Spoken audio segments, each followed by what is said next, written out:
Well, good morning, everyone. Welcome to the Couples Academy show. My name is Hassani, and I'm joined by the illustrious Lakeisha Hines. Good morning, Lakeisha. How are you? Good morning. Good morning. All is well, Sir Pettiford. You know, that sir. Put some sir on my name. I love it. I'm gonna start having Danielle call me Sir Pettiford. I'm gonna Told see you, how don't that put me in the works. middle of that. Well, listen, guys, hope you're having a great week. It is a Wednesday, Humpback Wednesday, and we're going to be talking to you about an important conversation that I think is relevant today. We're talking about trauma. You know, many people have experienced trauma in their life that stems all the way from their childhood to their present. And we're going to be talking about what impact that has, particularly as it relates to memory loss and how that impacts how you show up in your life, how you show up in your relationship, and what those consequences are. But before we get started, we have to mention Last Chance Weekend is coming up April 14th through the 16th. It is not too late to register. We're excited about that. We want you there. We want you to be in the house. And so, listen, we have financing options available as well. We're excited about that we've partnered with a finance company for those of you who say, you know what, I would love to be there, but it's just not quite in the budget. We have programs that are just for you. Also, someone reminded me that it's tax season. It's the time when, you know what, we get that nice check. And so rather than getting that new car that you pull up in your driveway or that new outfit, that new pair of shoes, that vacation, why not take that money and invest it? You know, if you took tax money, your return, and invested it into something that produced a return, that would be a wise use of your money. Investing in your marriage is one of the best investments that you can make. So we encourage you to do that. So that's the Last Chance Weekend coming up. Also, we have our gala October 7th. We're going to be talking more about that. We want you to get your tickets. It's going to be an amazing time. But before we get started, make sure you like, share, and subscribe. Let the people know that we are here as we dive into this conversation. And so, Lakeisha, let's talk about this. I want to talk to you about, first of all, this is an issue that we see many people struggle with. Now, even though people come to us because of an incident that happened within their marriage, and most likely there was an affair, when we begin to peel back the layers and hear about each other's individual journeys throughout life, as well as their collective marital journey, we realize that there is a history of betrayal that may extend all the way back to childhood. Absolutely. Absolutely. And I think, a lot of times people come into relationships with these past traumas that have never been healed. And some are fully aware of these traumas, and some are completely unaware that they're still battling with trauma that occurred way back in childhood. Absolutely. And have never really dealt with it. Now, there's two situations going on. We see some have coped, some have tried to pick up the pieces and move on with life. And Hmm. as a result, they may have certain struggles in terms Hmm. of their personality, in terms of their interaction with other people, and they've never, ever gotten the work done. And we always encourage them, listen, you may want to go through a process where you begin to, look at some of those areas of your life and find healing there. But then you have those, it's interesting, who have said that they've been in therapy for years. I mean, Right. years. They've been in therapy for the last 10, 15 years. And it's just like, where's the evidence of it? Because it seems as though there's just as traumatized, just as in pain. They have all Right. of these idiosyncrasies that they struggle with. And I'm not seeing the fruit of it. Right. Yeah, I think, with that a lot of times too, it may be the therapist, maybe. It also could be a situation where the individual is just not ready. Like they're not ready. And we find that a lot of times with our clients as well. They think they're ready. And then when they realize the amount of work that has to be done, the investment that has to be made, the sacrifice that has to be made in order to be made whole, they tap out a lot of times before they get to their victory, right? Yeah. Yeah, I do see that. But what we want to talk about today is this whole impact of memory loss associated with the trauma that we've experienced. And so, as it relates to marriage, of course, it's a traumatic experience when you discover that your spouse has had an affair, right? It's Yes. very traumatic. Hmm. But there are all types of other traumas that we experience. So I know people who have literally had friends murdered in front of them. What a Yeah. traumatic experience. Yeah. Or I know of other people who have suffered sexual abuse, Hmm. and it wasn't a one-time occurrence. It was an ongoing occurrence. Yeah. For an Listen, extended period of time. oh Hmm. yeah, yeah, yeah. And it's crazy, when you hear the stories, because it started when they were 4 and it went till the age of 12. Hmm. I've known people who have been, it started when they were 12 and it went into their early 20s. And you're like, man, how in the How? world could a 20-year-old continue to be victimized by, say, an uncle or a father, like at some point? But that's what, there's an impact that it has on the brain. There's an impact that it has on the psyche. And so while it may seem like obvious, you're old enough, get out. It does something internally to you that has long-term implications. And so we want to talk about those things. But as it relates to memory, well, how could trauma affect your mind? Well, you have to understand, when something happens to you, there's a level of shock that you go through.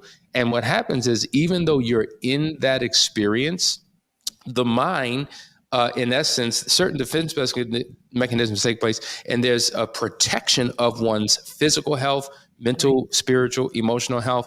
And what happens is, the mind shields itself from the trauma, and oftentimes there's a loss of memory. And so this is why people have flashbacks, people have dreams, people have these glimpses and moments where all of a sudden they're seeing things.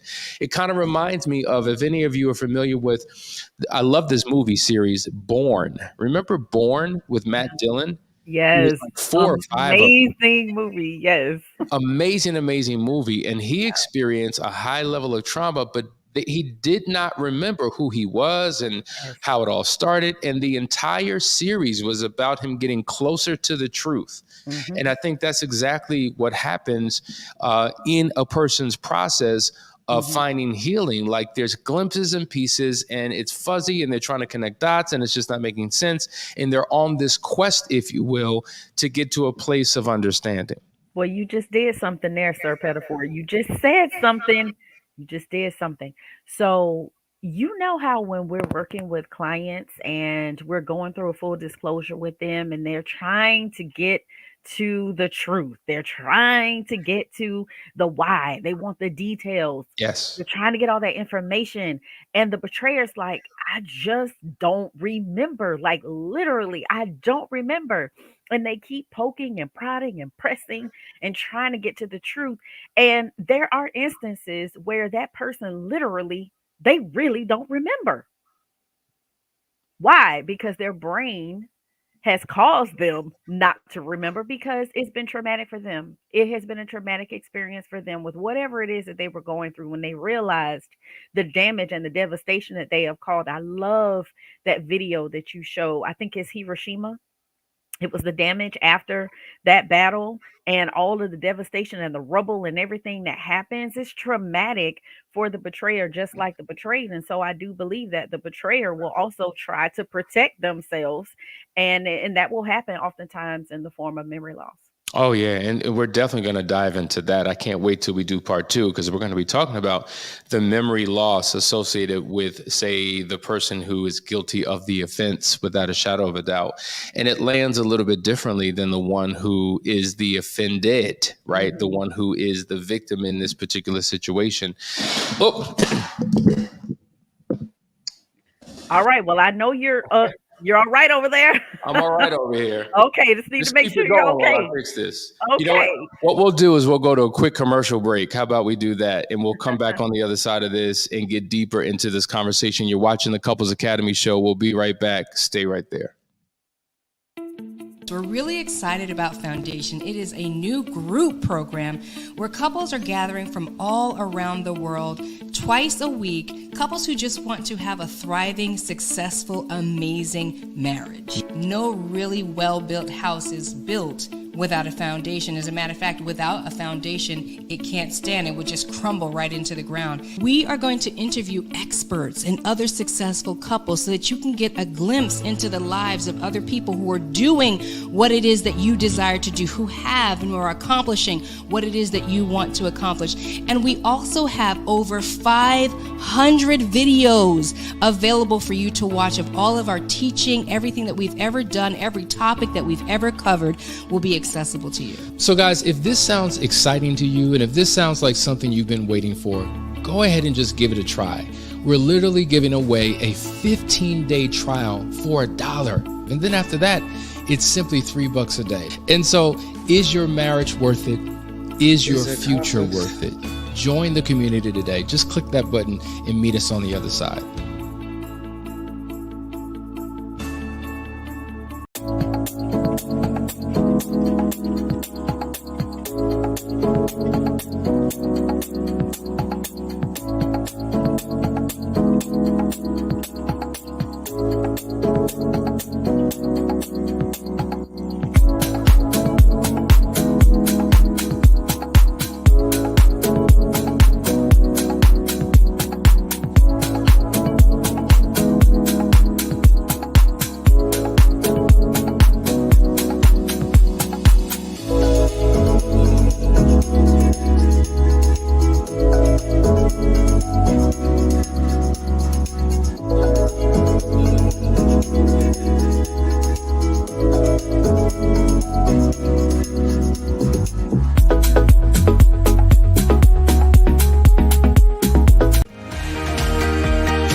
All right, guys, we're back. You're watching the Couples Academy show. I think I'm going to add that to the blooper reel at the end of the year when we talk about the year in review.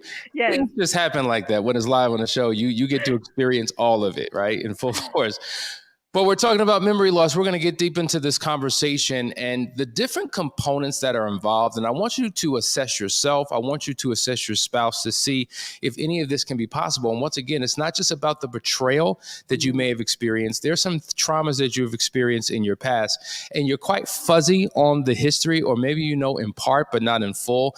These are some of the things that you may be suffering from. So one of the components is what we will call dissociative amnesia. Now, amnesia, as you know, is when you really don't remember, right? There's memory loss as it relates to a particular event in your life. But the dissociative amnesia is a little bit different. To disassociate, okay? Let me read by definition what this is. Disassociation is a disconnect or distance from your thoughts, feelings, or behaviors, as if you were watching yourself from a perspective of someone else. Now, it's interesting. We've had many clients that have gone through many things. So in that case where there's sexual abuse, and now there is a someone who has control over you, and there's no way for you to get out, and you're forced to endure. Oftentimes what you do is you disassociate even in the act. It's like you try not to think about it. You try not to feel. And matter of fact, it's so interesting when you really read stories about the Holocaust, people who have gone through all types of physical torture. That's one of the things that they would do. They would disassociate themselves. You may have my body. I may not have any physical control over what you do to my body, but you do not have my mind. And I'm going to disassociate myself while in the process of this so that I can get through. As a matter of fact, one of the survivors of that horrific experience that he had been through talked about just that. And we see that many people who are victims, matter of fact, we've known people who may be sex workers, right, who are no longer in that life. And they talk about, when I was, in the club doing what I was doing, or when I was engaged with people in terms of, sexual intercourse, I would disassociate. Right. So these are people who drink, they'll do drugs, they'll disconnect from their physical body so that they can get through. And then when they have to recall, oftentimes the thought of it's a blur, it's a mystery, and they're struggling to figure things out. Yeah, Hassani, I want to go back even further. before the Holocaust, and I think about a generation of people who had to endure slavery for Mm. hundreds and hundreds of years, and how they had to disassociate when they were being raped, right, by the master, or they were being beat, when they were being tied up or whatever, when they were being pulled apart from their family members, and how they were able to rationalize that, and how that may have transferred itself through a whole generation and culture of people, and how now, present day, the way that we treat sex and the way we view sex and how we deal with not being able to fully be open and connect with people. I just wonder if that's something that stemmed from hundreds and hundreds of years ago. But that's why the brain is so powerful, and God is so powerful, and how He created this brain to be able to do that so that we can still function. Now, are we doing it in a healthy way? Not necessarily, Yeah. but we're still able to function and do what we need to do on a daily basis. Such a powerful point. As an African American studies major, when I was in college, I mean, even though this wasn't a part of the curriculum, I would read books by Dr. Naeem Akbar and by Dr. Jawanza Kunjufu and by Dr. Barashako. And they would talk about, to your point, exactly what happened on that plantation, and how not just chattel slavery, the physical slavery, but the psychological impact of slavery, things that happened centuries ago that still impact us today, because we inherit the trauma that passes down from generation to generation to generation. So to your point, it may not just be what happened to you specifically, but there's things that you struggle with that you never experienced, but it could be what mom or what your grandparents or what your great-great-grandparents experienced that is now in the blood. It's in the DNA. It's in your genes. And now you're still dealing with the impact of that. So when the Bible talks about how a curse and or a blessing can go down to the seventh generation, that is real. It's not just something that we can say, oh, well, the Bible says. No, there is historical proof. There's scientific proof. There's biological proof. It's there. It's a very real situation. So if you personally have endured, then of course there would be an impact that it has on your life, because the average person only lives 70 years max, right? We're talking about historical trauma that goes back hundreds of years. So if you've experienced anything in your personal life, it's so critically important to do the necessary work to bring about your Heal it. healing. You have to heal it so that you're not transferring that not only to your children, not only destroying your marriage, but God forbid things don't work out and you move into another relationship, you get married. We have couples who've been married 2 and 3 times. But if you haven't dealt with that trauma, then you're going to just take it right into the next relationship, which is why we're talking about how you have to get a become aware of what's really going on in your life and in your relationship and in you internally so that you can heal it. Absolutely. Absolutely. So we talked about this disassociative type of amnesia. Now let's jump into pattern separation. Yeah, so man, like I said, the brain, what a powerful tool, weapon, muscle, whatever you want to refer to it as. When we have different experiences, you talked about being able to disassociate because something is really painful. But let's say we have a situation that we experience on a regular basis. We all go to the doctor on a regular basis, we all Yes. go to work on a regular basis. And we have these different experiences that are going to continue to happen regularly. But sometimes the brain goes through this process trying to differentiate between similar experiences. That's that pattern separation. So, again, it's a pattern, it's something that happens over and over and over again. And if we have had some type of traumatic experience, or we've had some type of anxiety or Mm. whatever, when we've been in our pattern, whatever that repeat situation was, work, doctor, whatever, rather than you having memory loss, you may literally get this overgeneralized fear response to different types of stimuli. So, for example, if I go to the dentist, and I will tell you, when I was young, I really struggled with going to the dentist because part of that was my family marinade. My Mm. mom was afraid of going to the dentist, and her mother was afraid of going to the dentist because they heard these horrible things. Somebody had a traumatic experience, shared that with my grandmother. She shared that with my mother, and my mother shared that with me. So because of that, we already kind of were predispositioned to have somewhat of a fear. But then I had a traumatic experience when I went to the dentist. So all of the other times that I went and it was well, it was just a cleaning, all was good, was not necessarily an issue. But when I had that traumatic experience, I remembered it. I Mm. remembered that experience. And so now every time I go, I'm anticipating and expecting that there's going to be some type of pain associated with it, Yeah. or it's going to be an uncomfortable experience. And even to this day, I have to have my earbuds in. If I know they're going to do more than just a cleaning, I have to have earbuds in. I got to breathe. I have to practice mindfulness. Like I have to do all of that just so I can go through that situation. And that happens to many of us. Again, when we are in these relationships, we're having these experiences and something traumatic happens. We have difficulty now with separating. And instead of, again, us not having a memory loss issue, we overgeneralize and we say that, you know what, this is how it's going to be. Maybe we catastrophize, but we're not able to separate it in a healthy way. I think what you said was so critical because of what has happened to you at the dentist's office. Now, when you go, you put earbuds in, you practice mindfulness, you do certain things to get you through. You said, in order for me to go through. And what we have found is that many people who experience trauma in their life, it stifles them to the point where they do nothing. And so they live life not by anticipation, which is what we would encourage you to do, but they live life by avoidance. So now they're avoiding situations and circumstances. They're avoiding relationships. They're avoiding, like even within their marriage, they live a marriage of avoidance. Don't touch me. Don't come near me. Let's not be connected. I don't trust you. You're not safe. Or if that relationship ends, they avoid, all future relationships because they don't want to experience what it is that they experienced in the past. And it really imprisons them to a life where they can't, they don't feel like they're their normal selves or can never be their normal selves ever again.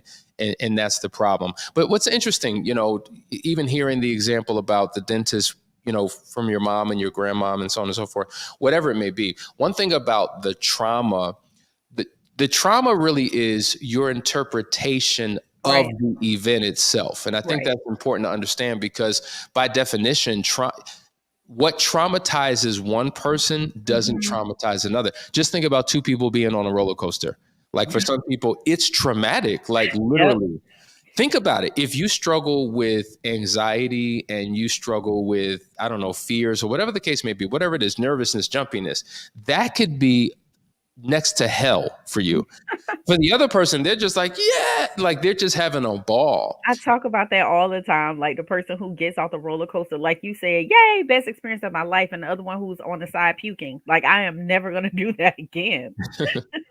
Yeah, it's a real thing. And so it just lets me know that, okay, well, is it the event exclusively or is it, we say this all the time, we live in a world, but there's a world that lives within us. Yes. And our experiences with the outside world have a lot to do with what's going on within this world. Right. So when we work on heart and mind and getting these two things to a healthy place and space, it allows us to function in this world that we live within to either overcome the trauma or to show up in such a ways where we're not as traumatized as we could be because we're working on us. And so this is why we do believe in getting work, but going to the right one to get that work. All right, we're talking about memory loss here, guys. Another area or component of memory loss is what we will call repression. There's certain people who just don't want to remember. And so they repress. Now, there's no such thing as like full memory repression where you just forget everything.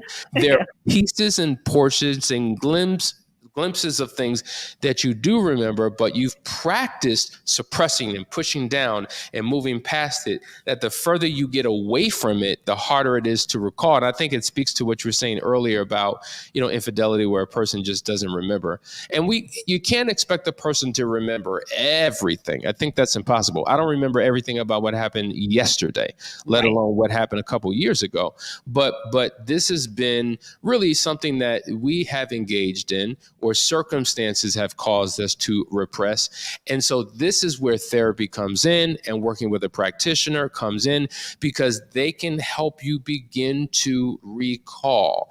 So the repression that you've engaged in can be reversed through a ongoing process. And what we say all the time is this: when you're in your recovery process, like you were talking about the why, like certain times a spouse wants to know, well, why did it happen?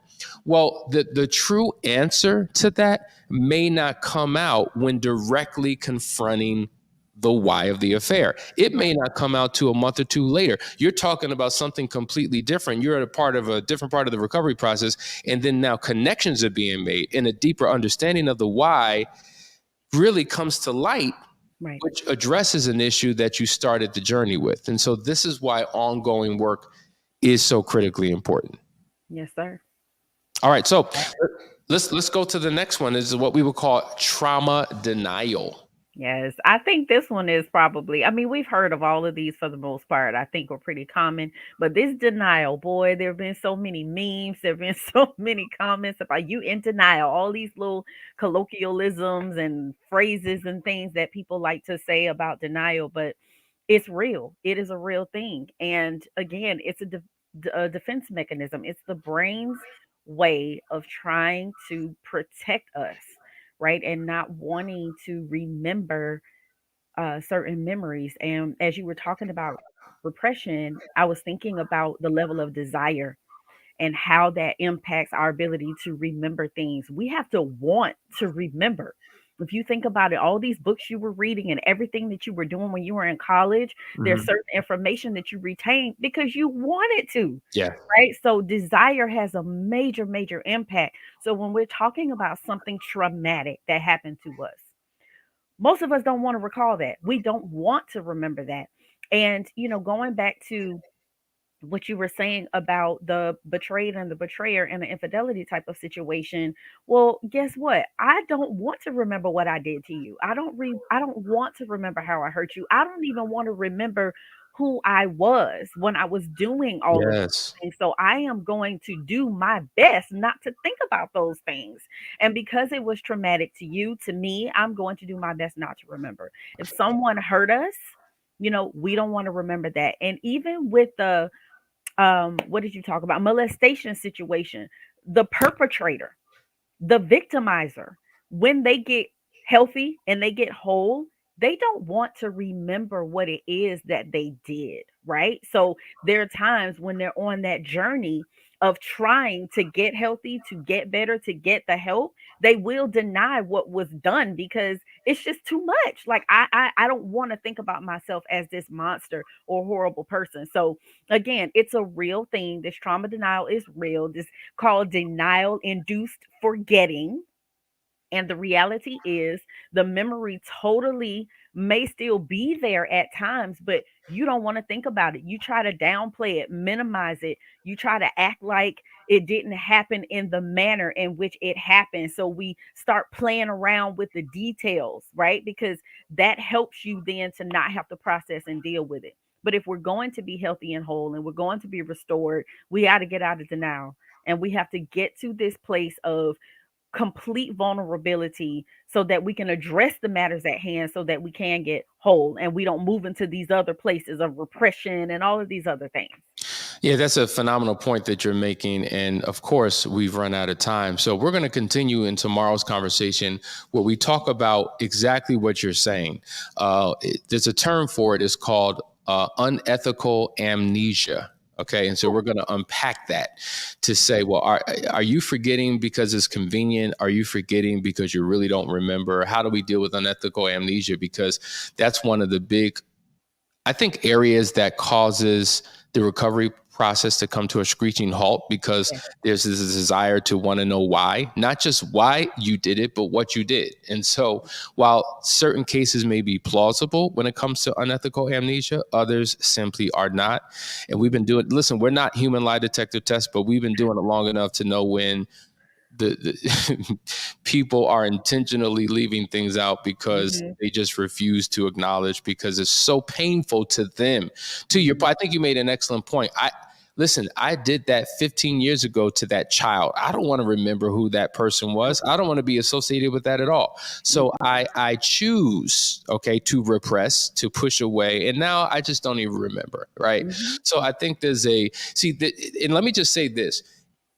When you are the one guilty of doing something, and we'll talk more about this tomorrow. Yes, memory loss can be a thing, but it is a choice you're making to push something away to the side, to move away from it. However, when you are the victim of a trauma, okay, that is an involuntary memory loss that you need help conjuring up that memory. It's different. One is voluntary. One is involuntary, and we don't want to make them the same. We want to draw the distinction, because if I'm voluntarily choosing to do this, then maybe there's something that can be done to dig deeper. You take a journey to dig deeper, to bring up these truths. And if we can create a safe space and environment for these truths to come out, there may not be such a strong pull to deny. Anyway, you've been watching the Couples Academy show. Lakeisha, I appreciate all that you are, all that you say, and all that you do to make this a quality show. You need to reach out to Lakeisha Hines. She's on our website. She's on our app. You can see how bomb.com she is. You get into a session with her, it's a whole new world. So we encourage you to do that. We appreciate you all for tuning in, and we'll do part 2 tomorrow. Until then, have a great day, and we'll see you then. Take care.